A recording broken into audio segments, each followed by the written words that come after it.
Hello, welcome to the Get Off My Lawn podcast. I am John Anderson. I will be your host tonight because it's my show and I'm always the host, and that's just the way this works. I think we're gonna have a lot of fun tonight. We're gonna bring some people in here real quick and just say hello to everybody. Let's bring everybody up on the screen here. So let's mix this back up, and we're just gonna go really nuts and jump all around. So let's start with the tactical padre. Defense Dad is in the house. How are you, sir? Unmute. I'm doing good. How about you? Doing great. Glad to have you along. I think it's going to be a lot of fun. And just full disclosure, Defense Dad may have been my muse for tonight's topic, just to have a fun discussion and talk about some EDC that's not about guns. So we'll get to some fun stuff. All right, let's move over to Mr. Joe. He sells propane and propane accessories, but not for Strickland Propane. How are you? I'm just fine. I just looked over there when you said that. I was like, wait, what? And I'm like, no, you didn't do that to me. StreamYard's got a new option where we can not only not just do the name, but we can also do the headline is what they're calling it. So yes, I may have gone in and played with those a little bit.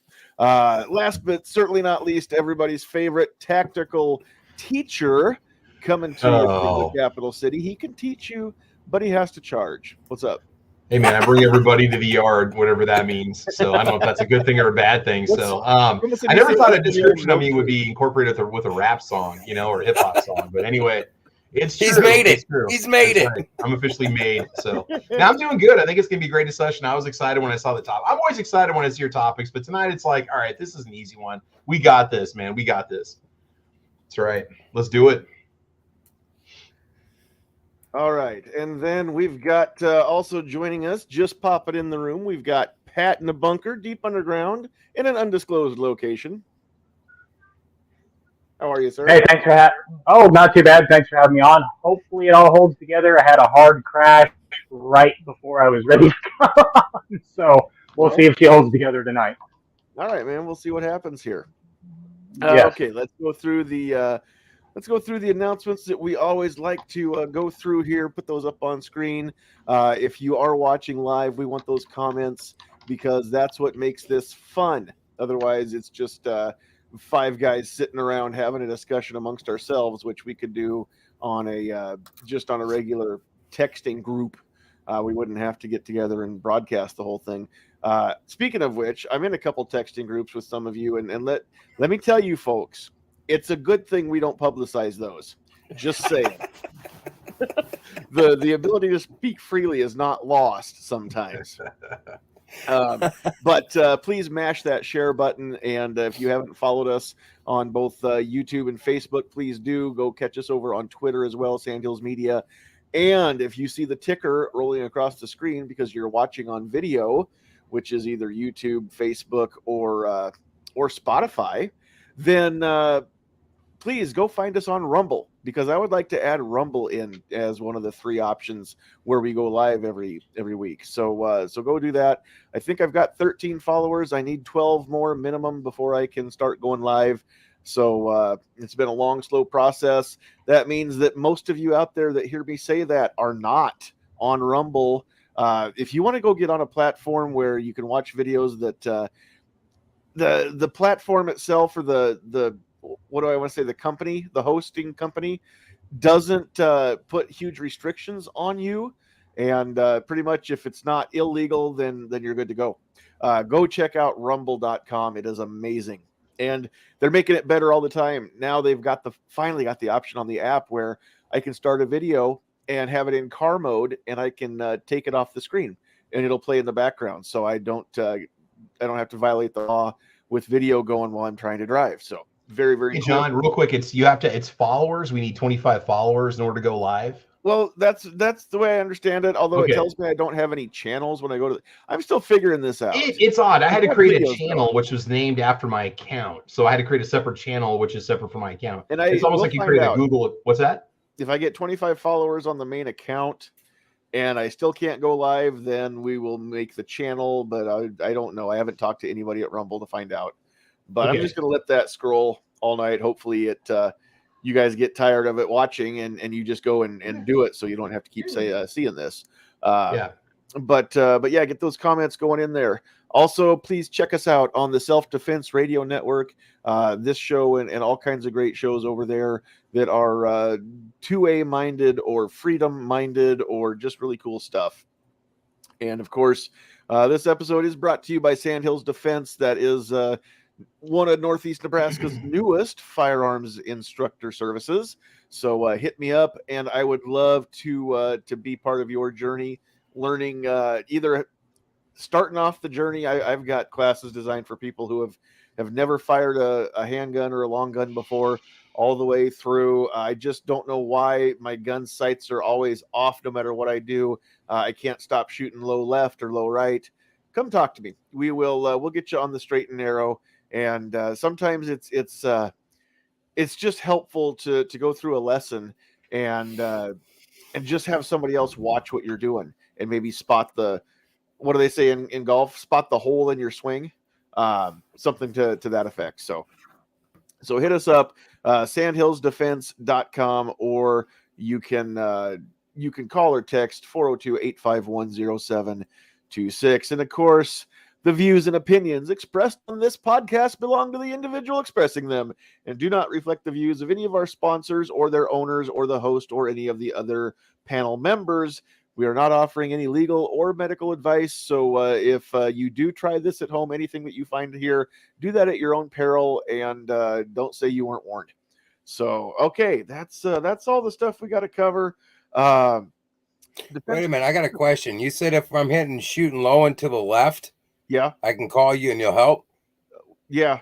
Okay, because the last time I said I did that, you told me just to move the target low and to the left and I'd be right on. Just asking. Yeah. Did that help? Well, I was hitting, but not where I wanted to. Okay, but yes. So here's what we're going to do. The next time you're hitting low and to the left, I want you to take one step forward and half a step to the right, and you should be lined up with the toilet better. Okay, gotcha. And Mrs. Joe, I'm sure, would be much appreciative if you would work on that. If I know that she aims to please. It would help if you would aim to please. Right.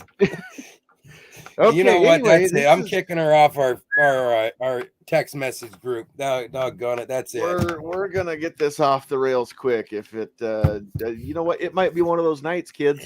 Just get in, sit down, shut up, and hold on, because it could be one of those nights. Let's see, who do we have over there in the comments already? We've got, of course, my beautiful bride is in the producer's chair, and she's out there holding it down in the chat. Patriot's out there just so he can get a good look at Sandhill's sweetheart, and I don't blame him. She's beautiful. Pat's out there and in here.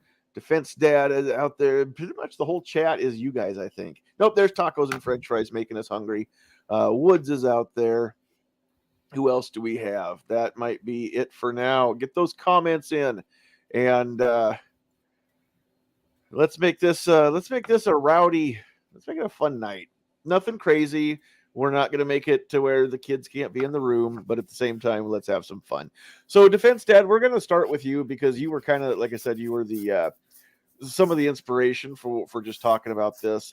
And what we're going to do tonight is, we talk about EDC, which for those of you that aren't aware, that means everyday carry, and that's just the stuff that you have on all the time. So, a lot of people have, some guns that are what we call safe queens. You never take them out except for every now and then to look at them. Maybe you'll shoot them once or twice a year, but that's about it. But you sure as heck aren't going to carry them every day and get them all banged up. So then you've got your normal utility gun. That's what you wear, and you might have more than one. But those are your EDC guns are the ones that you'll carry if they get scuffed up or get some holster wear. It doesn't matter because they're not a looker; they're just a tool, right? So if you've got a 67 Corvette stashed in your garage next to any top secret documents, I mean, you don't pull that Corvette out all the time. You got your daily driver car, and it's like that. The EDC gun is your daily driver. But most people, especially dudes, well, I can't even say that. most people, dudes or not, we tend to start carrying some extra stuff. It's not just our gun. I mean, if you leave the house, you're going to leave the house with more than just your gun, probably. So we're going to talk about the other stuff. And some people carry a lot. Some people carry a little. And we're going to talk about maybe some methods too. Defense Dad, you've got some options to help keep stuff organized so you're not completely loaded down in your pockets. Yep. So we're just going to let you take it off, and you don't have to tell us everything you carry on you, but if you want to, go ahead. But I really want to know about that Maxpedition item you got there. Well, I mean, do you want the long answer or the short? Because they're different. I don't care, short both. answer is hang on, cats. Hey, don't chew on that, damn it. Hang on. Get down. Well, so much for kids in the room. He was trying to chew on my microphone cord. Anyway. Oh, that's a PG-13 word. We're okay. Yeah. Okay, okay. I say damn it all the time. So Right. Well, if you've got a little stream behind your house and you want to turn it into a nice little pond, what are you going to do? You're going to dam it. That's right. So before I was interrupted by the four-legged feline, so I truly believe that EDC is, for me at least, it's fluid. It depends on what I'm doing, where I'm going. I at work I can't carry a gun, so I carry other things. There's other times I carry a gun. As far as guns, I've got 3 I rotate. It's depending on what I'm wearing. It's either a SIG P938 for pocket carry or just something quick. A Walther PPQ subcompact, a little bigger, or an HK VP9. Those are my 3 carry rotations. We're not talking about the guns. Tell me about the rest of it. So the rest of it, honestly, when stuff I carry the most, it's again fluid. Like at work, I'm usually wearing this. Like this is my work shirt. I have normally this pen, which is it's a bolt action pen. It's a cheap $13 pen, but it writes well. I don't like cheap pens. I always have a pen on me. Gerber armbar drive. It is my preferred multi-tool. It's got all the tools that I need pretty much on a daily basis. It's got a knife, an awl, screwdriver, scissors, which I use a ton, bottle opener, which is also a pummel. I use like a hammer, and it doubles as a mini pry bar. A little $35 item. I carry that all the time. And then my keys at work. I got car keys. Blah blah blah. I like a thin wallet. I don't like a bunch of crap on the wallet. So that's my core EDC. No matter where I'm at work or anywhere else. If I'm not at work, or even sometimes when I am at work, I also have this is a Gerber, an old timer sharp finger, which is a fixed blade. And I got this Kydex holster for it, or whatever, sheath, whatever for it. This is really a crossbody, so you carry it in your back, but I actually carry it just on my belt by the buckle. So if I ever need to grab it, I can just grab it real quick. So, and then you get to that, what we were talking about is I have other stuff where I keep in a pouch, where this is a little Maxpedition. I don't know what you call it, but what the actual model number is, but front pocket, it's got a cleaner for glasses. I don't carry a handkerchief, but I always have a glasses cleaner. And then inside, and this is very pocketable because it's thin for what I have in it. So from camera left to right, I've got a little Olight mini pen. This is a spare pen. This is a cheap little AAA Olight flashlight. I want something a little different, but that's what I got. These I use almost every day. These are a set of Nipex Cobra pliers. They're the 4-inch. These things are. I don't really like big multi-tools because I think their tools never do a great job. But I love this little set of pliers. And then spare knife. This is the what is it? The Outdoor Edge. And it's one of those where it's got replaceable blades. Well, you can sharpen it, but if you press this button, the blades just pop out and you can put a fresh one in. So I carry that in my pocket a lot, even at work, or I'll throw it in the drawer at work with my keys. Because I wear dress pants. I don't want a bunch of stuff weighing down my pants at work because it just doesn't look good. And, a watch of some sort. So that's pretty much what I carry. And I carry a lot of that stuff, whether I'm out with the kid or doing something. But I'm not someone who's going to carry much more than that. I'm not going to be walking around with a Batman utility belt. Like I don't strap a tourniquet to my ankle and all that kind of. I mean, I have other stuff for that kind of stuff. Then you got your backpack, and we can, you get all sorts of other stuff in your backpack. But that's all the bulky crap you don't want to carry all the time. But I carry this with me when we're out walking around and shopping. So I'm curious now. Yeah. What other stuff goes in the backpack? I've got a med kit in there, Band-Aids and that kind of stuff, ibuprofen, notebook. Since I'm getting back into photography, there's a little mini tripod I keep in there. I always have chargers for whatever electronics. And my charger is different, whether it's a USB Type-C or micro USB on older stuff. I have a solar power bank I keep in there that, quite honestly, will fit inside this, but then it becomes more bulky than I want to carry in my pocket. Hell, what else do I got in here? Let's see. And this is an Elite Survival Systems backpack, so it's got a gun holster in it, but there's no gun in it. A couple extra knives, extra pens. There's 2 extra pens, 2 extra knives in here. The safety gear, notebooks, tripod. Back here, if you can see this zipper, that has a holster for a firearm if you want to off-body carry. Sometimes I do, sometimes I don't.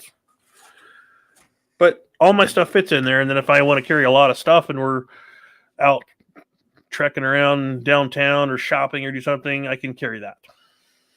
Which is nice. And then depending on what you buy shopping-wise, I mean, if it's not much, you can throw it right in the backpack. You don't have to lug around a bunch of bags all day, too, if you're at the mall with the kid or something. So yeah, and I usually have some sort of like at work or someplace I can carry something to drink in. I'll drink to that. But really, legitimately, at a core, if I'm out doing, I don't always carry the backpack, but I always have the gun, some sort of knife, keys. Just more often than not, I'm wearing like golf shorts, even though I don't golf, but they're comfortable, so you can't put a bunch of crap in the pockets. Nope, makes total sense. Travis, I know you also have a job where you cannot carry at work. So... Nothing. No knives, no pepper spray, absolutely nothing. No. Yeah. So what do you do in a situation like that? I mean, are you just I understand that you have to, for the most part, hope nothing goes down, and hope is never a plan. Well, I'm always looking in my workspace, what could I use to defend myself? And there are quite a few objects or items I could use to defend myself if somebody tried to come into my workspace. Because, I mean, anytime that there's that potential. But, I mean, I'm pretty much, if my door's locked, that's the only real defense I have to keep somebody out in a active shooter situation. So I'm going to be honest. Where I work, we do what we can to promote safety.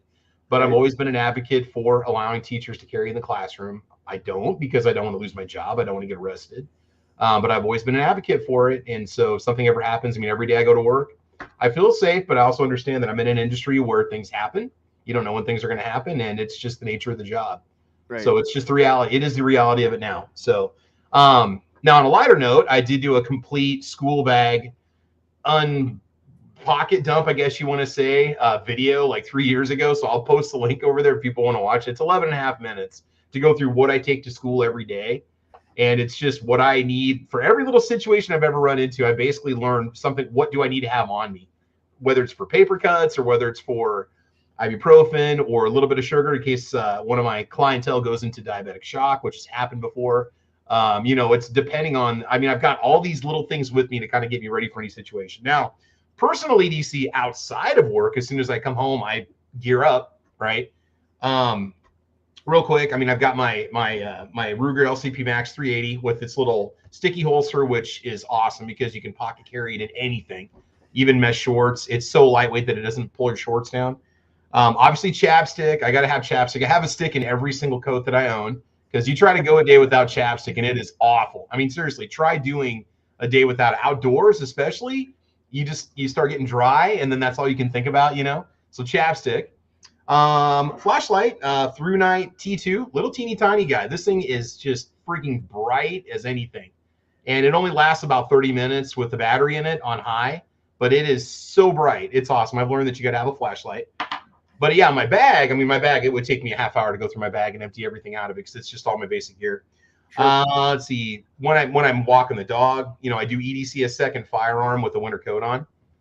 So I always have 2 guns on me when I'm out in the evening.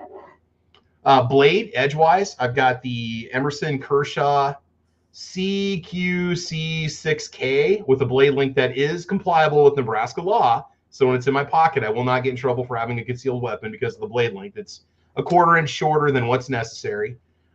What I like about this, what's really cool, is it uses what they call the Emerson deployment system. This little barb right there will catch on the back of your pocket. So with one hand, you can whip it out and it'll automatically come out. But it's not spring assisted. It's not button assisted. So that's really nice because you can whip it out. Because like when I'm walking the dog, one hand's got the leash, and I've got to get to my firearm or a knife, whatever the situation is. Right. And so that makes it better because I don't want to let him go. Well, for those of you who don't know, Nebraska's got a stupid law. What Travis is saying is you can't carry a folding blade that's longer than 3.5 inches concealed, but you can open carry as big a knife as you want to. I've actually done that, like in the summertime when I'm out at night. I'll have just like a big old knife on the side. Up to and including a sword. Yeah. You can. Yeah, but you have a 3.5 inch knife in your pocket, and there's right. It's a concealed weapon, and actually got busted for having it in his glove box, right? That's what it was. It was a concealed weapon. It was a Bowie knife or something, and his glove box was pickup, which should be religion in Nebraska. That should just be understood. You're gonna have a blade like that in your pickup. That's something that you have my word. Eventually, NFOA will try to, again, help get that addressed. Because here's the problem that I have with that. Just to interrupt you here, is it's all good and well. I mean, if you if you think you need a K-bar in your glove box, I think you ought to be able to have one. That's neither here nor there. But yes, it is illegal to have that K-bar concealed in your glove box or in your tackle box. That's the problem that we run into is, what if you've got a fillet knife with a blade longer than 3.5 inches in your tackle box? Yeah. Or you're going hunting, and I've got multiple blades in my hunting pack that I use to field dress a deer that have blades longer than 3.5 inches. And so plus my machete that I carry with me to clear brush and stuff around my camera sites and whatnot, it's well over 3.5 inches. It's almost 3.5 feet. All that stuff, if I've got it buried in the back of my vehicle, which I don't have a vehicle with a trunk or a pickup box, it's an SUV. And so we did fix that for firearms in Nebraska a year ago, but not anything at all for 2 years ago now, almost. But nothing that applies to edged weapons. And so even if you put a steak knife in your lunchbox, most steak knives have a blade longer than 3.5 inches, and that is a concealed weapon charge that goes on your record if you would ever get caught with it. And it's right now it's officer discretion, and it should be codified into law that it's not a problem. But yeah, I really would love to be able to just put my hunting knife on my belt, put my coveralls on over top of it, and be legal.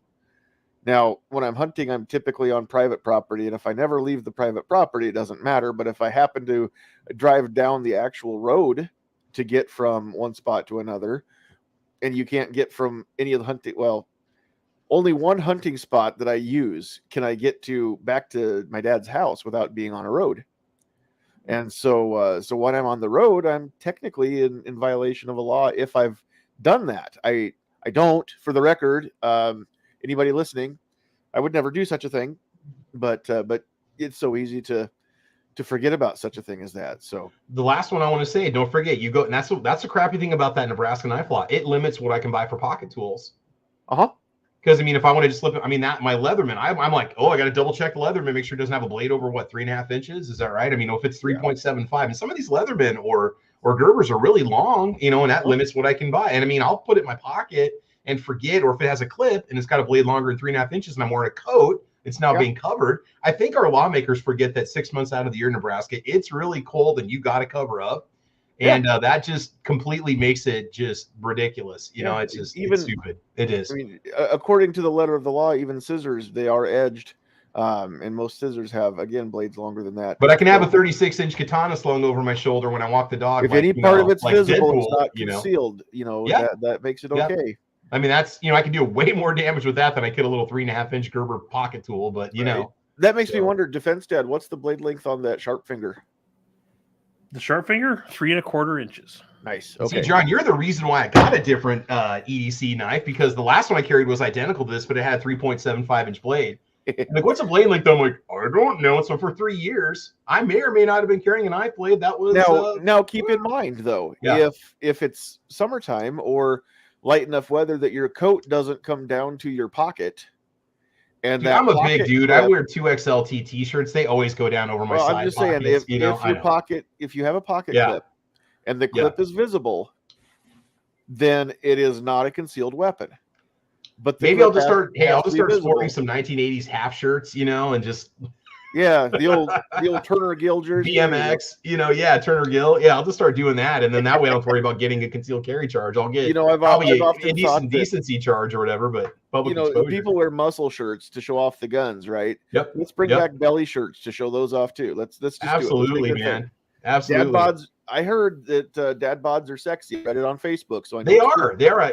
It's like 70% of the time, 100% of the women say that the dad bod is definitely the way to go. Definitely. So, and that's at least 60% true. So that is true 80% of the time. Okay, so let's go through and we'll cover everybody else and give you guys a chance to just talk about stuff. Pat, I'm guessing that typically on your normal day, you don't have your pockets loaded down with near as much stuff. We're doing what you do most of the time, do you? Well, actually, I used to until I found something that was kind of a game changer. But I still do carry enough stuff on me that some people may. Can you hear me? Yeah. Okay. All right. But yeah, I'll do a run through on this stuff. Obviously, I'm out on a farm and I'm a ranch, so I've always got the old folder on me. This is Smith & Wesson with some G10 grips with a lanyard just in case I lay it down nice bright orange so I can't lose it. So hopefully I see it. And I have been known to lose a knife or two, and I really like this one, so I didn't want to lose it. So that's the orange cord on it.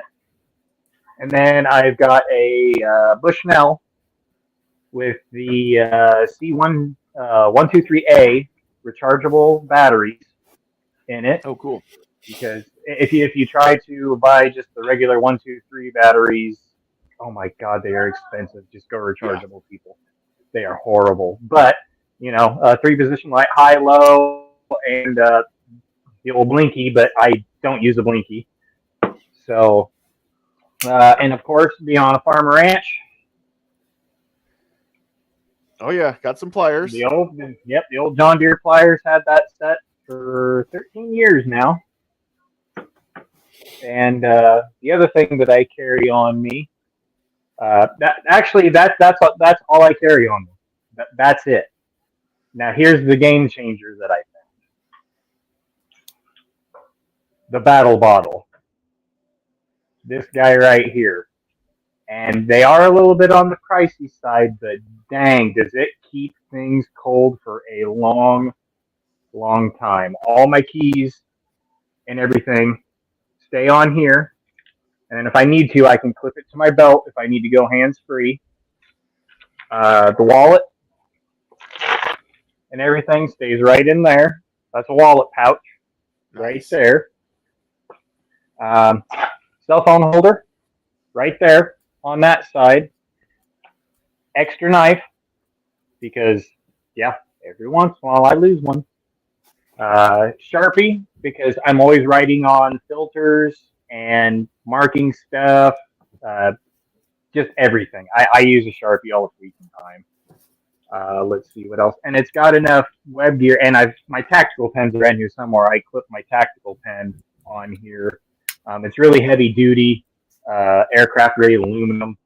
So if it drops, it's not gonna break or something like that. So Awesome. and this guy right here, this is made by Iron Infidel. I'm gonna do a review on this here pretty soon. I've had it for a couple months now, and I absolutely love it.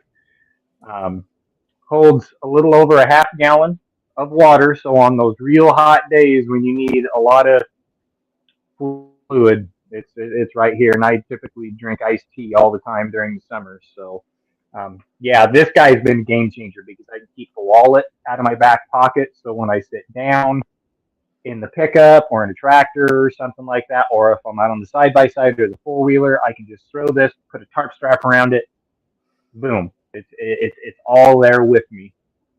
So this has really been a game changer just to keep a bunch of stuff off with me.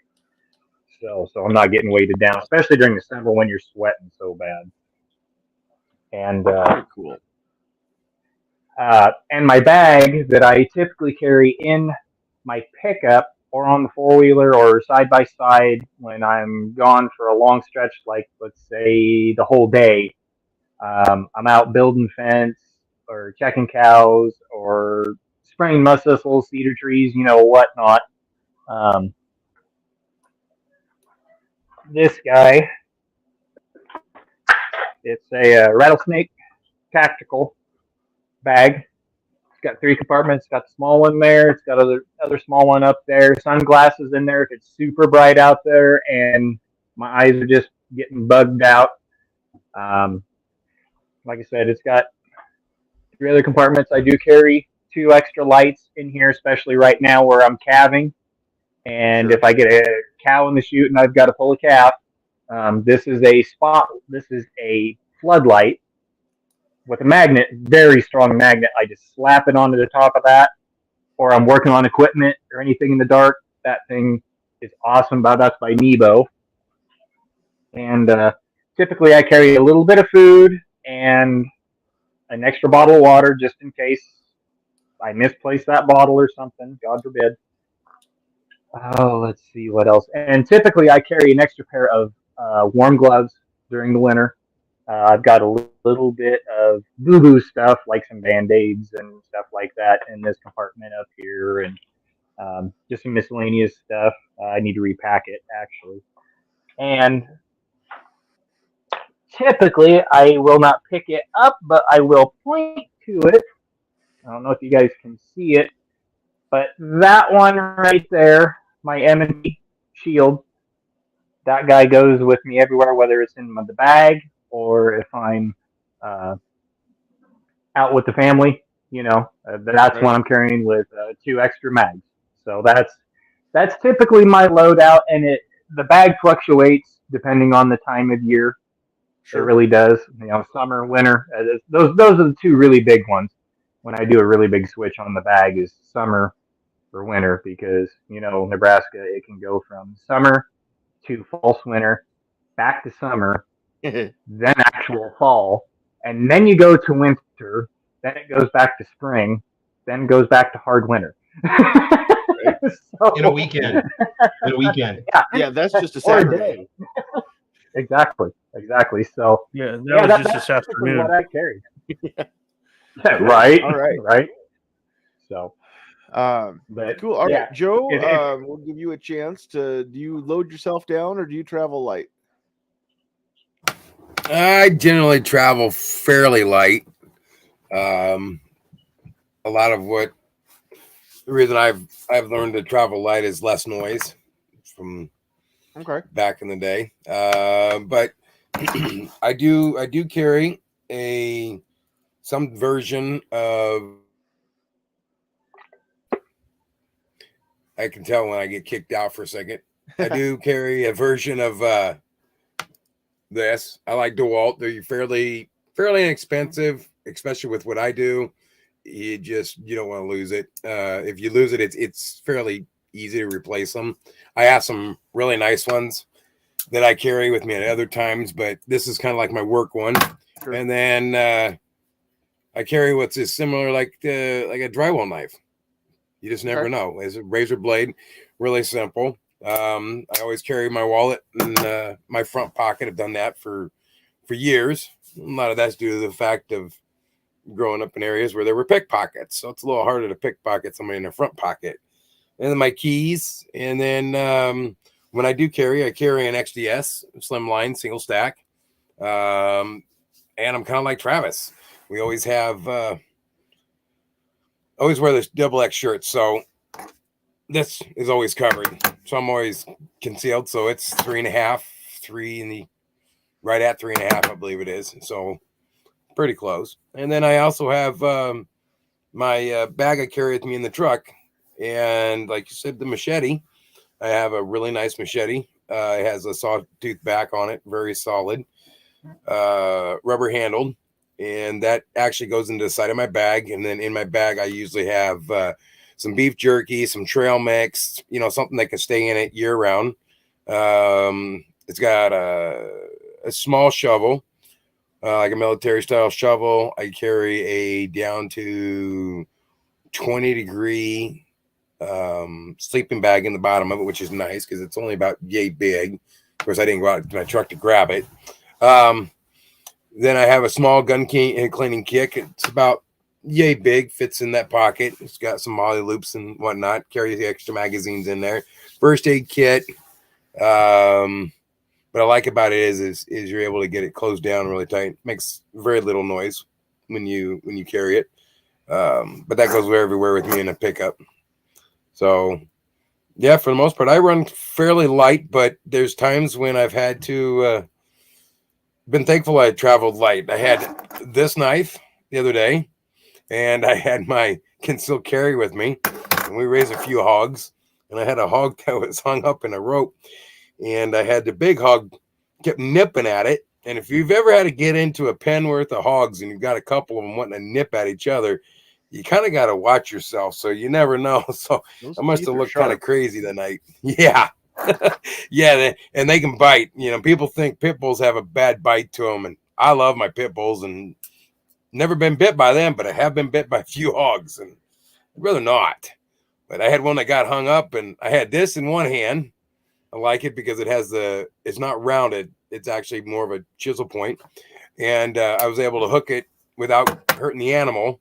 And I had my EDC with me, my concealed carry, in the other hand, just in case one was going to end up in the freezer a lot faster than we thought. Because if he took a bite out of me, he was going to the freezer. And that's the one I was watching. But he's going there anyway here in the next probably 30 days. So, but yeah, definitely always be prepared. You just never know when you're going to need it. And that was one of those times I came home. I heard him making some extra noise. And I was like, man, that didn't sound right. And I got over. I seen what's going on. And I was like, well, we're getting in the pen. So out comes the concealed carry in one hand and the knife in the other. There you go. They're fine. I'm fine. So it all worked out. And I'm kind of the same way. One recurring theme everybody. Even I'm looking at some of the comments, and we'll put some of those on screen here in a little bit. But everybody's carrying a knife. It's a thing to do. Everybody ought to have a knife. I made sure that Sandhills Sweetheart has one with her in her purse all the time, because you never know when you're going to need to open something up, or you've got you go to tear that bag of beef jerky open and it doesn't tear right, and you got to slice it, or it's the stuff from the locker that's vacuum sealed and there is no easy tear open, so you got to cut it. So one thing that I've started doing that is, I don't think anybody's really mentioned it tonight. I've got, Defense Dad already showed the Gerber armbar. I've got one in my pocket. I've got chapstick in my pocket. I do have a Sticky Holsters magazine sleeve that I've got my reload for whichever gun I'm carrying at the time. Right now, it's got a couple speed strips with some 38 wad cutters in it, just in case you probably can piece together what I'm carrying then. But I've also got clipped on my left side. I always use the flashlight on my offhand. So this is the Streamlight Macro Stream, but it is, where's it at? Yep, it's rechargeable USB. So I like that tail cap switch. And I started carrying a pen. Actually, Defense Dad gave me a pen here a long time ago. Nice, heavy barreled, thick barreled pen that you just twist it to, instead of a click pen, it's a twist pen. But the top end had the glass breaker on it. And I was constantly just tearing the crap out of my hand every time I reached in my pocket next to that thing. Plus, it had that real aggressive knurled texture on the aluminum body of the pen. So that went into a backpack that I take with me if I'm out and about doing like carrying my camera and tripod and stuff around, my extra phone and tripod and stuff around. That pen's in there. I did get one. This actually came from the USCCA website, but it's got just a regular top, and then the glass breaker goes on the end, and you just have to unscrew to get to the pen. So I carry this one now because this end doesn't hurt anything down in my pocket, and this end doesn't hurt my hand. And you can kind of tell it's been these sit next to each other, the flashlight and the pen, so the finish wears off the aluminum, but not going to rust. But the one thing that you guys all kind of seem like you're like me, the strong hand goes right to the knife. And so, I took it off. I've got another one of those exchangeable blade outdoor edge knives too. And I usually have that, or I've got a couple different little pocket knives with pocket clips that I'll put on my right front pocket. Typically that side stays free because I'm either pocket carrying or I've got my phone in that pocket. I like the pants that have a separate pocket for my phone. That way it frees up that right front pocket. So if I want to slip something in a pocket holster, I can. But sometimes it might be nice to be able to access something with your weak hand. And so I did spring for, this is from K-Bar, and it's their TDI tactical, they call it the police knife, I think it is. So it's got a little Kydex sheath with a metal clip on it that you can put this. I usually put it between my belt and my pants. It's not tuckable, so this only works if you've got an untucked shirt. This time of year, we wear pullovers at work, like quarter zip, long sleeve pullovers, so I can get away with it. When I have to tuck my shirt in the summertime with the regular short sleeve polo shirts, this doesn't work. But it's really nice. It's got pop it out of here. So it's got that little bitty blade on it, but it is the way it's angled. If you hold it like this, it's great just for striking. Super sharp. But what's cool is when I wear this on my belt, this part goes forward on my weak side. So when I grab it with my weak hand and I pull it out, it's already in that defensive position, kind of like a karambit knife is. So that's kind of what I like about it. Definitely not a big enough blade to ever get you into trouble for being concealed. So in my back pockets, wallet, handkerchief, I've always got that. I don't carry a medical kit with me all the time. I do have one in my vehicle that's strapped to the headrest of the back seat, and it's got the full kit in it. But aside from that, it's I don't always carry a backpack. When I do, it's usually because I'm going down to testify in Lincoln, so there's no firearms in it because those would be concealed. Not okay in the Capitol. No long blades in there. That's usually where I just keep some extra water. My folder that's got my typed out testimony copies in it, stuff like that. Usually there's another folding knife in there, a pen, all kinds of charging cords, and I've got a OtterBox power bank here, which is pretty cool. This one's nice. It's wireless, or you can plug a cord into it and charge your phone off the cord. But it actually makes a nice little stand, so you can put your phone right on it too. It's pretty cool. And I think I want to say it's a 10,000 milliamp battery. It's a big one. It'll charge your phone a couple times. That kind of stuff goes in the backpack, but I just don't carry that with me a lot. But you guys are kind of convincing me that maybe I should carry that a little bit more often than I have. So we'll see. You look more like a fanny pack guy to me. I thought about it. Actually, not the fanny pack. I was thinking about getting the one that straps around my waist and then also straps around my thigh and just kind of sits like a drop rig almost. I was thinking about getting one of them. It's called a man purse. Yeah. Sure. I was kidding. I'm not thinking about getting one of those. I don't think they make one big enough to go around my leg, to be honest. Well, as far as the backpack goes, it's just handy to have. Like I always have half time I have my kid with me, so like I got a headache, I'm hungry, so there's granola bars in there, that kind of stuff. Now, when I'm instructing in the classroom, I've got a whole backpack set up specifically for that stuff. So yeah, it's got the laptop in it. It's got the charger. It's got my long HDMI cable and an extension cord, so I can plug into just about any TV setup that way, no matter where the outlets are. What else do I have in there? Tylenol for sure. Extra pens, business cards, usually a few extra business cards, that kind of stuff. I actually have been lately carrying my business card holder again. I don't always carry this, but it's just a little leather business card holder. The problem is I've got 4 different business cards that I could carry on me at any given time to hand out. So I don't always have the right ones, but it is nice to have those along. No, 5 now. Wow, 5 cards. Yeah, I act like I'm important. I want to get to some of the comments out here, though. I'm going to go back up close to the top. Real quick, can I show one thing? Go for it. Show one thing. So Joe said something that made me think as far as being quiet. Little piece of EDC. I'm a pet peeve. I hate keys. I hate how noisy they are. Uh-huh. So this is from KeySmart. This is called the KeySmart Mini. If I can figure the camera out. So it's a little rubber, basically harpoon type thing. It's supposed to hold up to 7 keys, but it don't jingle. Oh, nice. I like that. Like it's like $15, but that's one of my favorite pieces of little EDC gear. The original Nice. KeySmart before. Huh. And I'll be dang. that was pretty cool too, because the original KeySmart turns your keys into basically a little pocket tool. Right.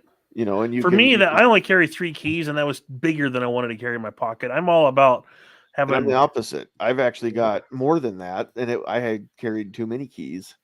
So, but back then I had car keys and a work key and mailbox key, and I had house keys, and I had several different keys that I used to carry.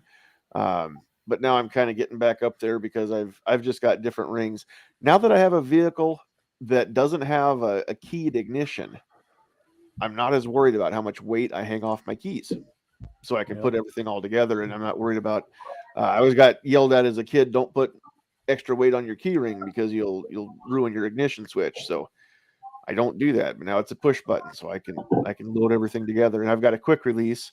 So if I need to pop my work key ring off and get work done on my vehicle, or we trade vehicles for the day or something, I've still got my work keys. It's easy to get to.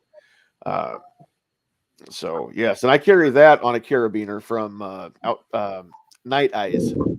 Their key ring that comes with the carabiner. It's got a nice little nylon braided or webbing drop on it before it gets to the split ring, and so I clip that to a belt loop. I tuck all my keys in my pocket so they don't swing around and make noise, and then my key fob is what hangs out of the pocket, so I can just unlock my doors or whatever. And if they're not in a coat pocket, then they're usually clipped to a belt loop. So let's see. Yep. We had. I got. Sorry, I hate to cut in, John, but I got one more piece too. Okay. Just real quick here.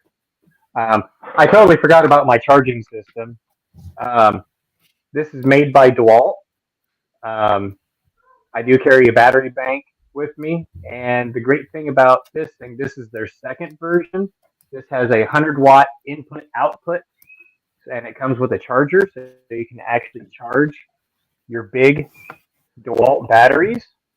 This is my little 3 amp, and then if you think you're going to be gone a long time or something, or like on a camping trip, I got a great big 6 on there. Now, granted, you don't want to carry this thing around with you all the time, but most of the time, if you want to keep it real lightweight, go with the 2 amp. And this has been a real great piece of kit because I've had 2 battery banks now. One was from Anchor, straight from Anchor, and it croaked within a year. Oh, and I can't remember. Yeah, and I've bought a lot of Anchor stuff, and I've had pretty good luck with it, and I wasn't impressed with that. And then I had another battery bank. It was a cheapie. It maybe lasted 6-7 months. So I just decided to go with something really good. It had really good reviews. So you just take it, boom, and there you go. very cool. I like it. So, and I own all DeWalt batteries, so There you why go. not? Why not Yep. use the batteries that I got laying around? It makes total sense to me. Okay, so let's put some comments up there and see what people are saying out there. Tacos and French fries says the Leatherman Wave is great. Yes, it's what, about $100 Leatherman tool. I've got one. I don't carry it all the time, but I do carry it. No, the waves are pretty cheap, aren't they? About 50. That's like an entry level. From No. Isn't it like the Wingman? The Wave is the good one. It's okay. almost up there with the Super Tool. Oh, Are you okay. thinking? Oh, I'm Are sorry. you thinking Okay. of the Signal? Are you I'm thinking of the Signal? I'm thinking of the Wave because that's what I own. No, And I was they're- talking about the Signal one. Isn't that the Signal? Oh, okay. Well, there's several different. You can get them from 35 to 70. Yeah. I've got a couple of those too that have pocket clips on them that I really like. The Wave is great, but you have to have it in a holster or in a pocket because it doesn't have a clip. But it's solid. It's got everything. I just, like I said, that usually if I'm putting that on my belt, I'm probably not at work.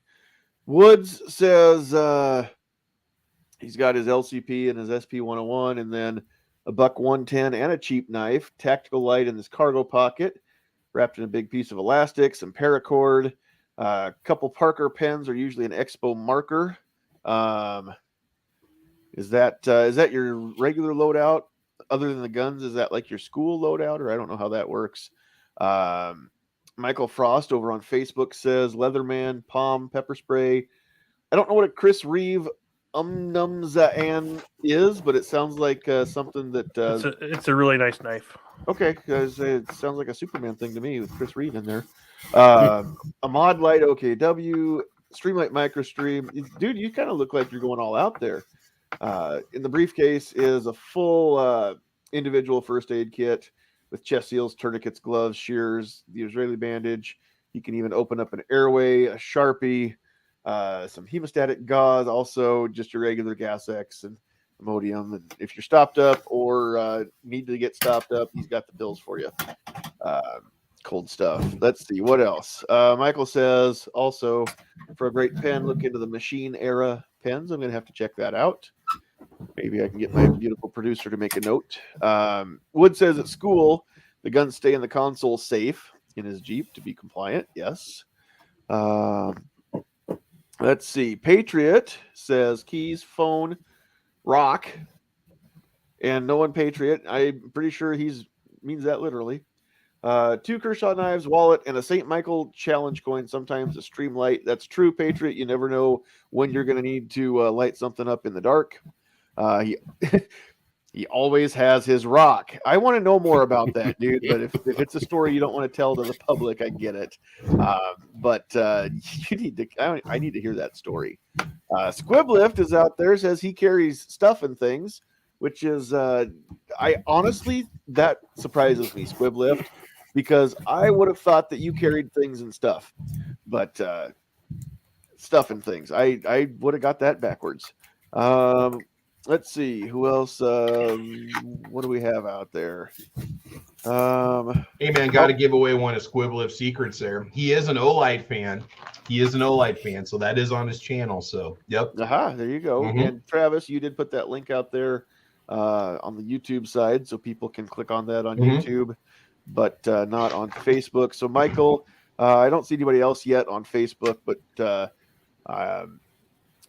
go find Travis's YouTube channel, and you'll get to see that link. Or we'll find this chat on YouTube, I should say, and or just go to Travis and what did you call that video? Just work bag EDC? Yeah, it's my school bag. It's what I School can bag. So take search- to work. That's Go to not going to Travis get me in P11 trouble. on YouTube and search school bag. And I mean, I've done a complete bug out bag series. I did like a 4 or 5 part series on this giant bag that Okay. Defense Dad and I both own kind of a get home bag is what it was. And I do have I don't really have a bug out bag, but I got a get home bag, which would double to get me to my spot that I need to go to. Michael That says, bag, nice by the way, is Nebraska all- legal. Oh, go ahead, Defense Dad. I say that bag, by the way, is awesome for carrying tripods. Dude, Is it's a fantastic backpack. I mean, it holds so much stuff. It's unreal. Check it out. Super tall. My tripod's too long to fit in a bag, so usually if I carry it, well, it comes with its own bag with a strap. So usually I just sling that over my shoulder. But If you're gonna EDC a bag, this is probably the one. Plus, it's not tactical looking. It just looks like a hiker bag. oh wow, You know, Yes, you don't have I've- like 50 molly loops on it with your. I've definitely got hanging one of off of those it. too for when I don't want to look tactical. So yep. Michael says a nice Nebraska legal fixed blade is the SE. I don't know these brands. I'm not a super nice. He's into that. He's into I just that know the main hardcore, stuff that high you get end. at Shields or Cabela's. The SE Izula 2. I might have to look that one up too. SE Izula 2. I guarantee that Michael wears a Sunto Core all black watch. He's one of those tactical, watch guys that wears the nice or the Garmin that finds a satellite that gets you home we or really whatever. haven't talked about that. How many of you guys out there on the panel or in the chat? What are you wearing on your wrist? Do you wear a wristwatch? What kind? This is.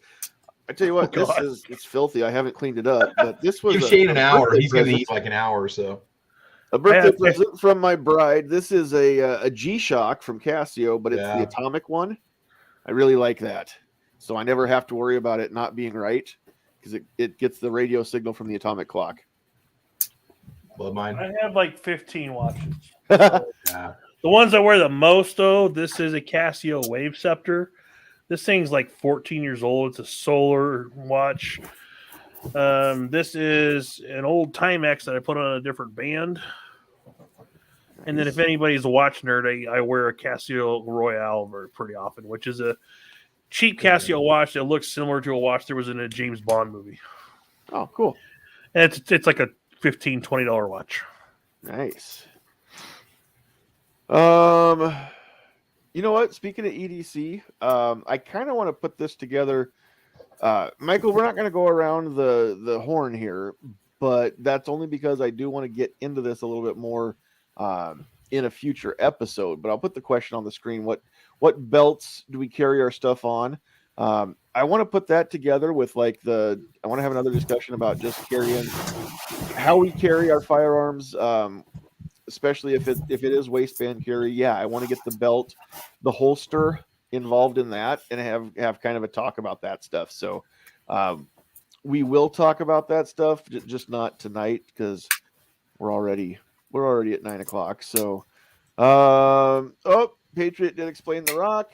It's a rock he got from his daughter when she was 4. She's now old enough to drive. He's had it all this time. That is awesome. Please don't ever lose that rock. Totally understand what that would mean to you. Michael says urban bug out bag essential Silcock key. That makes sense to me, and I never thought about it.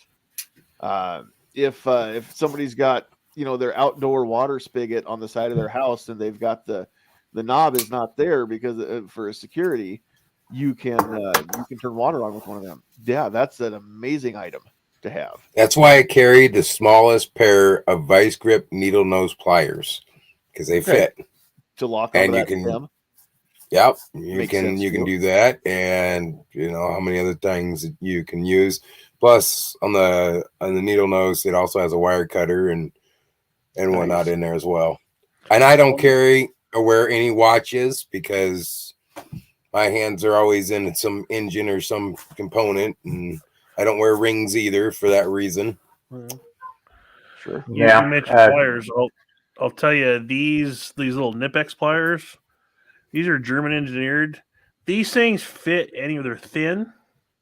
Are those This is a $35 pair of pliers, right? Are those a channel lock or are they a fixed joint? Officially, it's a water pump wrench. So But they're these channel locks. pliers, they grip. They're phenomenal. That's awesome. Every time you put that thing on camera, I feel like I need to buy one more and more. It's like the one thing I don't have in my toolbox. If Some I be honest, high-end, this is the over-engineered 4-inch. pair of pliers. Look at that. This is the 4-inch. I kind of wish I would have gotten the 5-inch, but I have already used this stuff for things you would never expect, and these work better than some of my full-size pliers. Anytime the lollipop kids need to do an engine rebuild, they just give you a holler, you know. Well, and Nipex makes full-size pliers. A lot of mechanics. Oh yeah, and stuff no, have dude, them. there's some They're amazing high-end legit. tools out there. Yeah, And I have Yeah. a soft spot for German engineering. So Nice. The reason I was saying that the needle nose pliers, I mean, it's still called key. I've had one before. I've worked maintenance, but a lot of times I have this mentality of if you're going to carry something, you want to have it multi-use and not necessarily anything that just stands out. You know, if you have that and you have it in a bag, and if somebody sees it, it's like, well, why do you have that? But I can do the exact same thing with a pair of vice grips. Well, everybody has tools or whatever with them. So a lot of what I carry in my get home bag is the same concept. Right. And being in the rural area, nothing, it just like screams, hey, you know, whatever. It's you have a sleeping bag with you because heck, if you slide off slide off the road on whatever, and I throw that in my work truck too. You know, that's what is in there, and yeah, you can stay warm and med kit and fire starter and all sorts of, you know, that kind of stuff. But that's almost like a discussion too, is living in urban versus rural areas, kind of what, you know, a lot of it, we see it as, you know, prepper, but it's more of like just being prepared, you know, just what life throws at you. Because when I lived down in central Nebraska, it wasn't uncommon to do, you know, 90-mile round trips with no cities in between. And not that you couldn't get help, but sometimes they couldn't get a truck to you for a couple hours. Well, if it's 100 degrees out or freezing, you know, it's just people don't get it that you're not just going to get AAA there in 5 minutes when you're out in some minimum maintenance road somewhere, you know, and your truck doesn't start or you have an accident. So, I mean, I will say this about our state. And for those of you that don't know, everybody on the panel is Nebraskan tonight. But one point of pride in my state is that how do I say this? When you get out to the roads where there aren't people coming along every minute or every 10 minutes, or sometimes you don't even see a car every hour. But the further out you get into country like that, the higher the likelihood that when a car comes along, they're going to stop and help. Yeah. So that it's a nice, I mean, you might wait a while for somebody to come through, but when they come through, they're probably going to stop and see if you need some help. Yeah.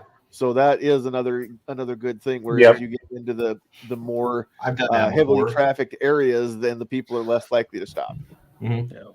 And that's why a lot of us, we carry, you know, I carry a couple of those 20-foot tow ropes, you know, with the sewn in loops. Yep. And I generally had a couple of short chains because sometimes it's easier just to chain up underneath something and then throw the loop over the ball in the back of yours.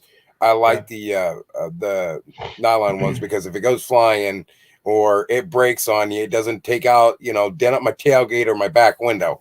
Right. So don't ask me how we would know these things, you know. Just got to get those elastic ones that use the kinetic momentum or whatever, those momentum tow ropes where you can drive. It's like a rubber band. Those ones. Dude, we use those to yank them pull out. Yeah. I used to drive truck and pup, and I tell you what, man, we get a truck buried when we were trying to haul lime out into a field, and we got one of those kinetic ones. And I remember watching, I knew what it did, but it was so cool. The very first time we had one of the great big 3-wheel Tarrigators, and it was loaded. The truck was leaning, and he took off like a banshee, and I'm just waiting for this thing to snap. And pulled, he hit the hand, and there it went. And I was like, that is awesome. They build momentum, and then they progressively pull. Again, another advantage to not only Nebraska, but just being in a rural area anywhere in the country. And I can't speak for other countries, but I know that rural people in all 50 states of this country are pretty much the same. The ultimate EDC loadout is in a rancher or farmer's pickup. Yeah. There is literally everything. Agreed. I mean, that's like if MacGyver went to Mall of America. I mean, it's just there's baling wire and there's fence pliers and there's grease gun and there's probably fence stretchers. There's a handyman jack. There's a spare tire, possibly an air bubble. All kind. There's probably a toolbox. So you've got wrenches, ratchets, sockets.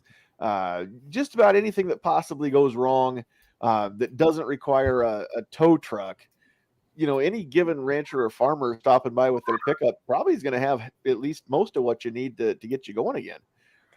So, it's Agreed. Well, as far as the subject of EDC goes, too, like it's easy to get caught up and nerd out and get all this useless stuff. Like Yeah. you ever watch those EDC videos? Like there's literally a company out there that sells a $300 pair of magnetic dice. That's all it is a fidget tool. Like I don't if that's what you want to carry, that's fine. I'm not carrying anything in my pocket that doesn't have a purpose. Carbon fiber There's matchbox, because ounces matter. Yeah, there's all sorts of EDC, and people I see these. I might get people buy that shit. Well, people will show what they supposedly carry every day. Like there's $2,000 worth of stuff in their pockets, and that's not including a gun. And I'm like, yeah, I might lose all and that the problem stuff. is you get you've got to find that happy medium where, I'm a pack rat by nature. I'm a hoarder by nature, and it even spills over into just filling stuff up in my pockets and whatnot. I've always got a good 5 pounds of stuff in my pockets. If I empty my pockets out and step on a scale, it'd be for sure a couple pounds, minus not counting the gun that I would save in some weight. But again, I'm limited by the number of pockets that I typically have. I don't wear cargo pants very often, or even cargo shorts very often, even in the summertime much. So I mean, at best, it's going to be I've got my work pants are all Duluth Trading Company Foreman pants. They're just regular / pocket front. They look pretty much like chinos.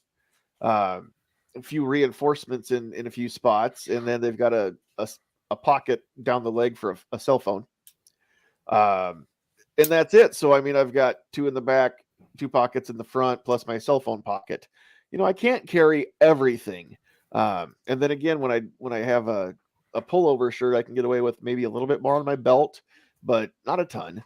And so, I hear these guys that are like, "Oh, I never leave the house without, having my little gun in my appendix carry, and then I got the bigger gun, and in my 5 o'clock carry, and I've got my at the time my braced pistol in a backpack that I carry with me all the time and throw in, and 3 tourniquets and 17 chest seals, and I've got 18 different knives on me, and a pouch full of power bars and 3 bottles of water." And I'm like, what the hell are you walking around in a Moon Man suit? What do you look like when you go out with all this stuff? Yeah, I call BS on most of it. Tactical vest, bro. Tactical vest. Well, that's just it. Yeah, I mean, are you wearing like nothing but? And that's the thing. You walk out bearskin in that hoodie with 45 gear, pockets. The bearskin hoodie. I've got my tactical vest, and everything's full, and I look like I'm about ready to to get deployed.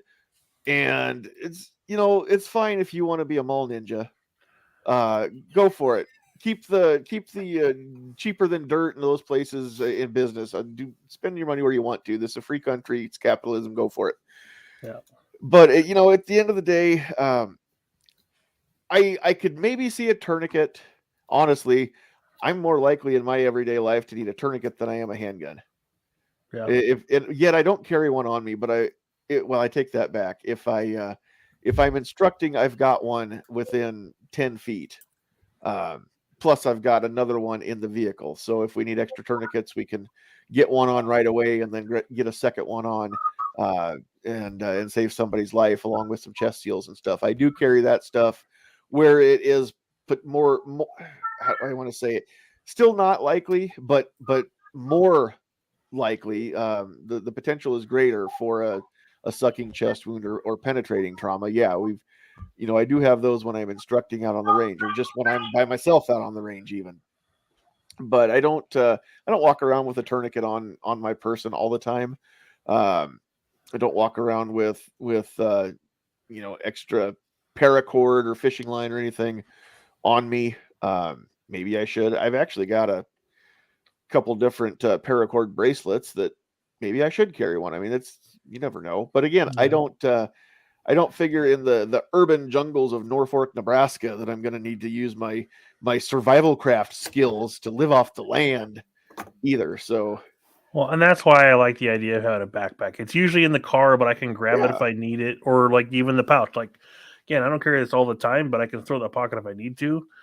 My minimal is, like I said earlier, my wallet, a pen, my phone, my keys, and my little multi-tool, which doubles as the knife. And that's all I really carry for the most part, other than the gun when I can. But you're talking about being, would you call him a mall ninja? Yeah.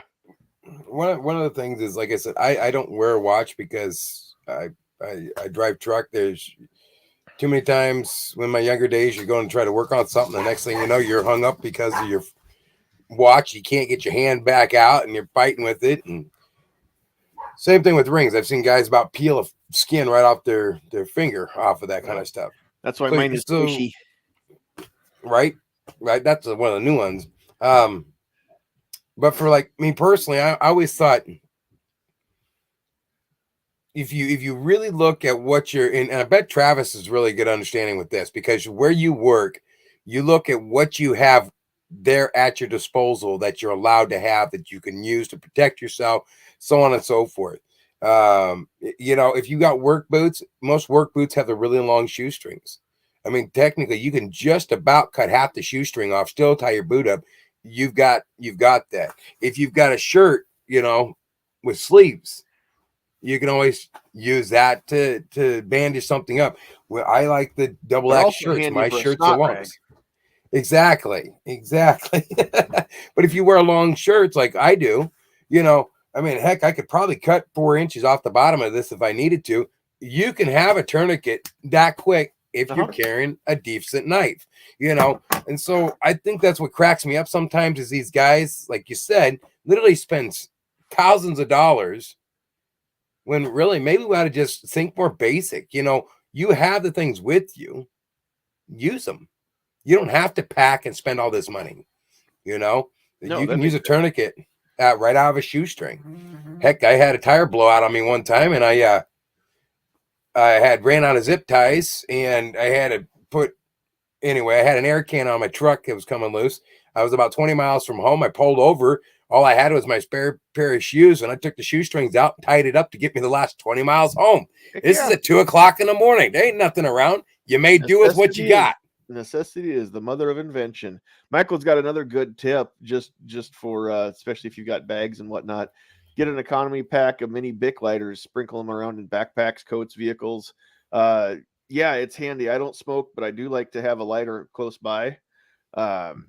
G-Webs is out there and says he has to wear a tuxedo most days, which those of you that know G-Webs know, yes, the things that he does, he has to look dapper. So the pockets on tuxes are too small for a decent knife. So he just has an EDC caddy to carry an assortment of gear, who stays nearby. So that's handy. I believe the correct term for that person is called a valet, G-Webs. So I know that he had tryouts here a few years ago to be his personal valet. It was too far away for me to even get to the tryouts, so I wasn't in the running. But that's a very, very prestigious position to be G-Web's personal valet. You get to do all kinds of cool stuff, carrying any heavy items, lifting stuff, waxing the van, getting it fueled up for his next trip. And he's nice enough that he even, the way I understand it, you don't get to ride in the van because there's only 2 seats. The back's, he lives in it. The front seat's for the dog, but the valet he bought a nice hard top luggage carrier to go on the top of the van, and I think the valet gets to ride in there, so at least you're not out getting rained on. So it's pretty nice. So I got a serious question for G-Webs though. So since he wears a tuxedo all the time, has he named his Walter Moneypenny? That's what the dog should have been named, right? Instead of Marshmallow. Gary's out there says that with the tuxedo, you need the Columbia River CEO knife. I would love to get one of those. They look so cool. They're so slim. I want to carry one when I'm DJing because I wear dress pants when I'm DJing, and that's a whole different loadout. Most venues, again, don't allow firearms, so that's not an option. But then I'm down to usually just I've got this is the macro stream. I've got the micro stream that I usually save for that, and the armbar, hanky, wallet, and that's about it. So I always like to have a hanky, but that's only because I'm a nasty, sweaty, gross person. So it's good to have the hanky just to not look like I'm dripping water down my face all the time. Also, G says that he also wears tank tops under the tuxedo shirts, which why wouldn't you? Increased flexibility. I mean, it's Right. just, So Michael wants to know. This is a good question. Do you seriously leave home without your Geiger counter? No. No, I do not. It is built into my watch along with the laser. There's a little bit of mustard gas if I ever, I don't have a gun someplace, but I gotta walk into a bank or something and I can't take a firearm in there. If it ever goes down, there's a little mustard gas or knockout gas, and it's even got a spot for ketchup, so that's handy, just in case I'm eating something the roast beef's a little dry or something at the restaurant and I can't find a wait person to bring me ketchup. I just got my own, so my watch is pretty cool. I prefer to carry around a bird like a parakeet in a cage. It's a little less conspicuous, and if it dies, I know to get out of there real quick. True. Yeah. I have a Prepper au jus. I've got like a 20-year shelf life tablet. I can just drop into a cup of water and it makes the beef broth. And I just dunk my sandwiches in it. So that's you heard it here awesome. first. And I grew up in the 80s, so you just if you really get in a bad spot, you just use some Windex and rub some dirt on it, and also fix it with baling wire. I am kind of I'm turning into a K-Bar fan. Thanks, Squib, for getting me started there. But don't underestimate the power of the spork. Oh yeah. So K-Bar color is awesome. K-Bar makes a great spork. You can get the 3-pack in black, OD green, and Coyote brown. They do a whole line of kitchen utensils now too. They're going after OXO and all those other big companies. You can get the pizza cutter and the ice cream scooper. Yeah. Which I don't have, but they're on my Christmas list. If they're not tactical on my sport, list, baby, they should be. But the cool thing is, so you can even eat steak with one of these because it comes apart and it's got look at that, a steak knife in it. So that's handy. Very metal or plastic? Is that knife metal or plastic? No, it's all plastic. Polymer. It's all plastic. Yeah. Space age. I use that at work. I literally plastic have is what polymer is. So I literally have cut steak and pork chops with that thing. Oh, you can. No, I don't doubt it at all. I mean, they make some. It's got a wicked edge on it. But it's over 3.5 inches and it's inside a sheath. And if you have that, then if it's plastic, are you fine? It's not. Nope, that is not 3.5 inches. Really? In fact, well, let's see. Armbar in my pocket. Let's just compare the Gerber armbar blade, which I know is well under 3.5 inches, to, it is shorter than the armbar blade. If I get the cutting edge lined up, it is a little shorter. And if anybody doubts that armbar, that thing's worth its weight in gold. And I use it every day. Well, it's so cool. This screwdriver it's a bit holder. So I mean, you pop it out, flip it around. You went from Phillips to a standard bit. Pretty cool stuff. But I'm like you. I use the scissors more than I use anything. I use the knife more than anything, but I open a lot of boxes at work. Well, and that's where this is down in my pocket, and it's on my left side, my weak side pocket. So that's where I like to have a knife on my other side that I just, for so many years of my adult life, I've carried a knife on my strong side, either front pocket or back pocket. So it's right there when I go to grab it. But that's why I carry two different ones. I had to stop carrying back pocket knife because that's one of the reasons why we're getting new kitchen chairs, counter height chairs for the new house here, because I've got the other one so torn up having a knife in my back pocket. And I've done the same thing to the chairs at work. It's harder to see it on the work chairs, but I do notice it. So yeah, that's no more back pocket knife carry for me. I even noticed that there's some scrapes on my leather vehicle seat from it. Yeah, G Webs wants to know, is there a blade length restriction? 3.5 inches to be concealed. Otherwise, open carry, no restrictions on blade length. I should carry around a two-handed Scottish claymore on that, by the way. Should we walk around carrying a two-handed Scottish claymore just to prove a point? If it is open carried, yeah. Yeah. Absolutely. Sure. One quick thing I'll kind of what Joe was going with on the improvisation on everything. The belt that I wear is actually a dress belt, but it's the multi-hole. So that way it can quickly be turned into a tourniquet I can just Holy take it belt right button. off. Yeah, and it's great. It's a higher end upper leather belt, and it's really soft. I can't wear a hard leather or a really hard nylon belt because I'm 6 foot, but I weigh 150 pounds, and I'm a pretty skinny guy. And if I have anything like that riding on my hips, it absolutely kills me and will literally cut the skin on top of my hips. So I have to wear something soft like this. But this works really good in a pinch if you need to tie something off really quick. That speaking of which, that's the reason why my dad usually wears the braided nylon belt, just the cheap one, from the Tractor Supply store type place. Yep. Same thing though. He has pulled more than one calf he was out checking cows. That calf needed to be pulled now. She's already Good down. man. She's not getting up to get her back to the barn. So he whips off that belt and loops it around the calf's leg and then ties off to the four-wheeler or pickup or whatever he's got. And, just puts a little steady pressure on that calf and pulls him with the belt. I may or may have not done that with the previous belt a couple of times. The thing about the nylon ones is, they've got that Chicago screw that holds the buckle on, so you can pop them right in the wash and get all the muck off of them. That is so nice.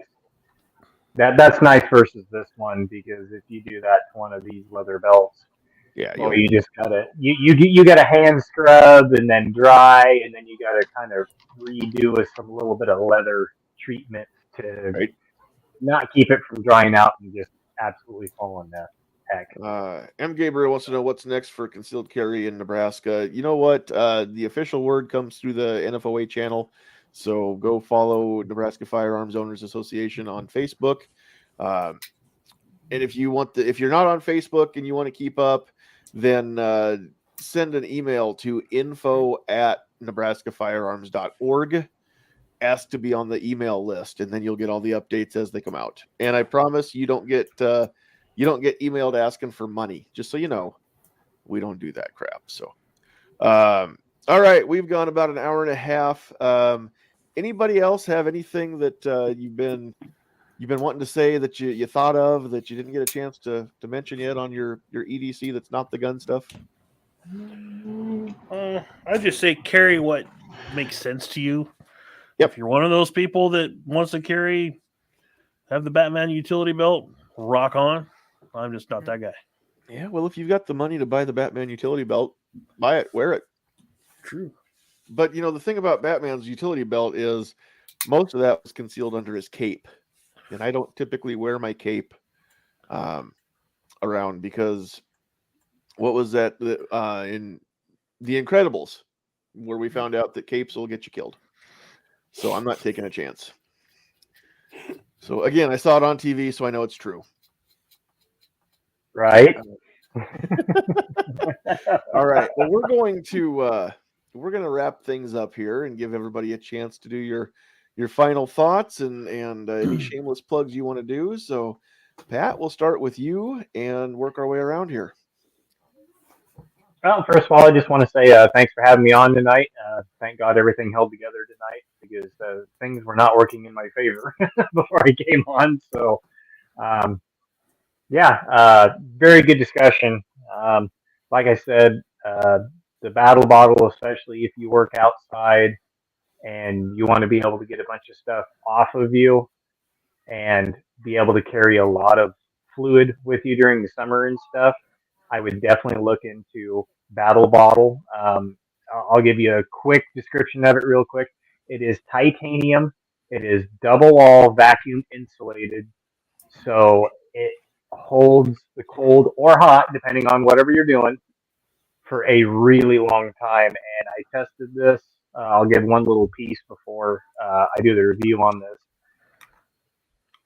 48 hours, as long as the whatever you're putting in there was nice and cold coming out of the fridge with some ice, 48 hours, still cold as heck, out during hot, didn't matter where this thing was sitting at, perfect. So if anybody's looking for a really good quality container of fluid for hot or cold, go check them out.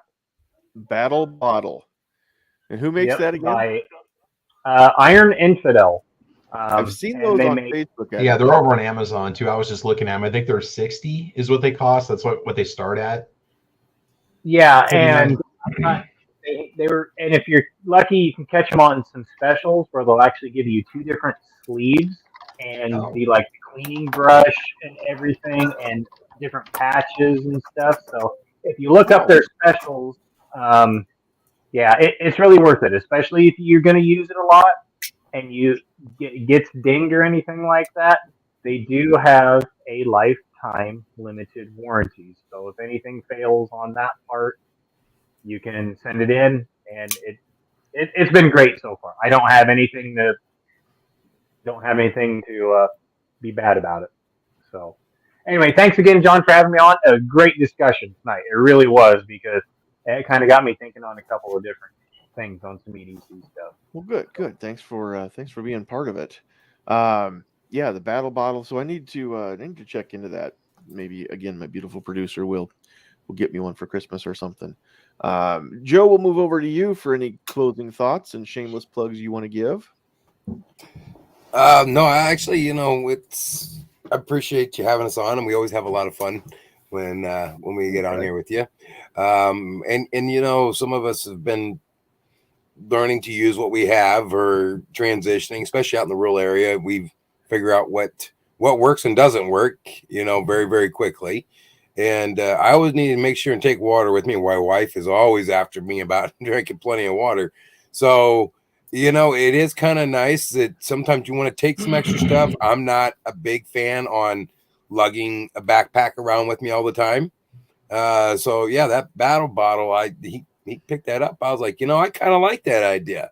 It's I'm gonna check that out too. So I saw it's even got a braided paracord carry handle on the thing. Right. Yes, absolutely. For camping, man, that thing, you can put your fire Yep. starter stuff in there. You can put some some sustenance in there. You could have could be a little knife, a halfway decent pocket tool. It's almost like a toolbox, hydration toolbox, man. Not a full bag, but I mean, you could put a lot of stuff. If you absolutely had to just grab that and go, you could put a life straw in there, all kinds of good stuff. Mm-hmm. You could put some little mini shots in there, and you could put Coke in the bottle, and then you could have a giant rum and Coke anytime you wanted to. Yeah. Now that dude's thinking. I like that. Or just fill it up with Everclear. I mean, if you just want to go spike the punch at every party the whole summer, just Captain Morgan, stop, get your 99-cent refill. Good to go. I put your simple syrup bottle on the side there, split load. Huh? Here we go. Are you looking up 2 packs of Battle Bottles so you can put one with Tito's in it? It's amazing how many companies make like imitations versions of those bottles too. But I do like the original. And they got like 20 different sleeves you can get for it, so you can accessorize it to work best for you. So yeah, I'm gonna have to check those out. If it's a water bottle, with your extra stuff in it, it doesn't stand out again. I'm all about low profile. Yeah. And they've got different like solid blacks and stuff, and just stuff that blends in. So they've got what they're looking for. And as John mentioned earlier, my shameless plug definitely is the NFOA. If you're not following us, definitely go check it out. It's on Facebook, and we have our links there as well to our email addresses. So we are all Nebraskans here, and I think the people we reach out to are mainly Nebraskans. Not all, but some, majority of them. Well, yeah, for NFOA, yes. For this channel, no. No, we're all over the place. So are our minds, but that's another story for another time. But yeah, I appreciate having me on. I enjoyed it. Good to see you guys again. You betcha. Okay, before I move on, I want to so 2 things. First of all, we've got somebody out there in the comments that I've never seen before, Raw Feeding 101, and way to make your entrance with the super chat. So thank you for that. We appreciate it. And apparently Raw Feeding and G-Webs are familiar with each other. But Raw Feeding says, my backpack is pretty heavy and I take it everywhere. Tarp, water bottle, EDC kit, med kit, backup meds, back clothing. Does that mean backup clothing? Backup knife. I should weigh it sometime. I use stuff from it constantly. So, that's probably the biggest thing is like, I could do that. I've got a backpack here that I could start carrying back and forth to work and stuff. And, that'd be kind of handy if I'm grabbing, I take snacks to work to grab in between meals or whatever if I don't get to lunch on time. So it would be kind of nice to have stuff to haul back and forth in. But I guess I'd have to just get into the habit. That'd be the biggest thing. I'm not used to carrying a bag with me everywhere. So yeah, I should probably look into that, and then I can have all kinds of extra stuff. That might free some space up in my pockets too, so I don't have everything weighed down there. So one last note on that though, John, is with a get home bag. If you're going to have a bag like you guys are talking about, or like what Raw Feeding is talking about, you still should have basically a get home bag. Yeah, for that's a those whole in the separate rural bag. areas. Right, Get home bag should be separate from your bug out bag, should be separate from your everyday carry bag. Yeah, these are all different bags, and what goes in them and the size of the bag is going to be completely, again, subjective. Right. Depending on where you typically are to get, where you have to leave to get home, how far you got to go. Once you get there, then you got to have something to bug out, and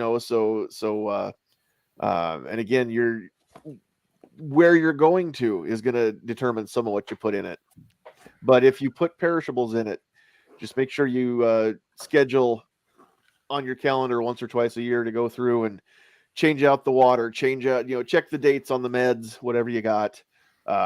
If you've got a true Israeli bandage, not one of the knockoffs, then those apparently have a shelf life. I think it's because they have a hemostat in the pad that goes over the wound.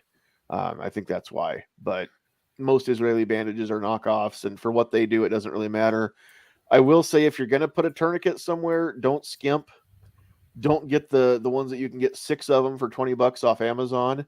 I recommend North American Rescue's Cat 7. I have been trained on that one, and it is, I think, the easiest one that I've ever seen, even on a video. Everything else that I see is like, that's way more complicated than the Cat 7. If you learn how to stage your Cat 7 tourniquet right, you can grab it, deploy it one-handed, and again, save somebody's limb. So don't skimp on some of that stuff. The difference between the tourniquet quality is going to be, can you tighten it down tight enough to stop the blood flow without it snapping? That makes all the difference in the world. Defense Dad, we will move over to you. Closing thoughts and shameless plugs. I thought it was a good discussion. My suggestion, if you are going to do a backpack for you to take back and forth to work, put some earbuds in there. These are JBLs. Because then at lunch break, your coworkers leave you the hell alone. I've got earbuds at work that I keep there because I'm on the phone all day long, and I hate holding the phone up to my head to talk. Yeah. I lost them in the move. I've got to find what box they're in because I've got another set that I keep here for mowing.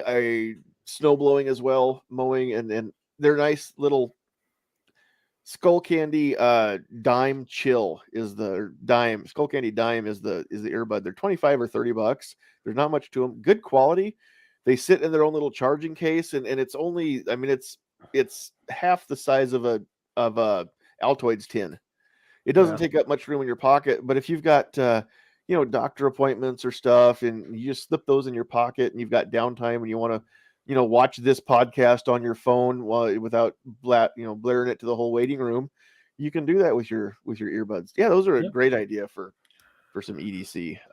Hey John, are these the same ones? You said the Skull Candy Dimes? That's it. That's the one right there. Yeah, I got these for $25 at Target, and they have amazing audio. I use an iPhone, but they work just fine with them. I can't bring myself to spend $300 on wireless earbuds. These things work great for phone calls. Just be aware that they don't filter out ambient noise, so whoever you're talking to is going to hear you and everything in the room. Literally, they charge like everything in the room is right next to you.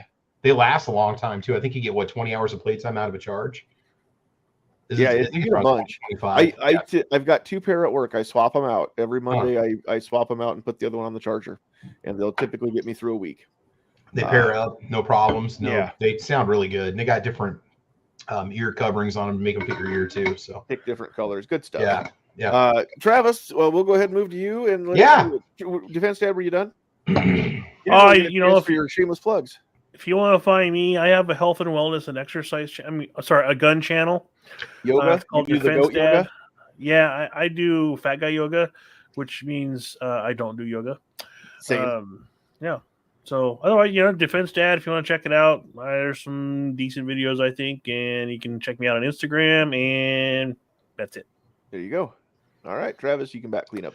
Yeah, I've got an outdoor lifestyles channel. We deal in spiritual and emotional wellness. That's So definitely check it out. It's called Travis P11. Namaste at the gun range. My type of golf. My favorite golf course is the gun range. I would have to say. Golf course is a waste of a perfectly good rifle range. I agree. But otherwise, I got my podcast we do on Saturdays called Caliber Corner, 8 a.m. Central Time. We'll do another episode Saturday, and the topic's been posted for the week. It should be a good one. Otherwise, I think that's pretty much it. Just type in Travis P11 and you can find out all the networks I'm on. I'm also on Rumble. If you guys want to follow me over there, you can. I've only got 23 followers right now, but I think just type in Travis P11 and it should pop up. I'm on Odyssey, Gun Streamer, YouTube, and if anything ever happens in my channel on YouTube, everything's ported over to Rumble and Odyssey, like the full videos. So you could find me over there if my channel would ever get deleted or struck out or whatever. I have a B channel called Coffee, Computers, and More. I'd probably make a video on that channel, letting you guys know, because a lot of you that sub to me on my A channel sub my B channel also. And so that's all coffee and technology videos. So, and Defense Dad and I, we got to get our poop in a group here, and we got to choose the winning logo for Thunder on the Prairie. I've had a crazy busy week this week, and it isn't going to slow down until tomorrow night. So next week, I think we'll try to get together at some point and draw the winning logo. With 4 entries, I think all 4 are probably going to win, but we'll have like one that's going to get the top prize. We might have to send them a pair of those little snippers, those little, whatever those things are, those little pliers. Maybe we'll make that the grand prize for the winner, The world's tiniest water pump pliers? The Lollipop Kids Engine Rebuild pliers. So, yeah. There you go. Yep. Nice. All right, so there's a few questions out there, comments that we're just not going to get to. G, I see your SIM card question. I will have a serious answer for that, but would you text me so I don't forget? And you may have to email me a few times and just make snarky comments in the chat here if I don't answer you right away. If you need help with how to do that, talk to Patriot. He's good at it.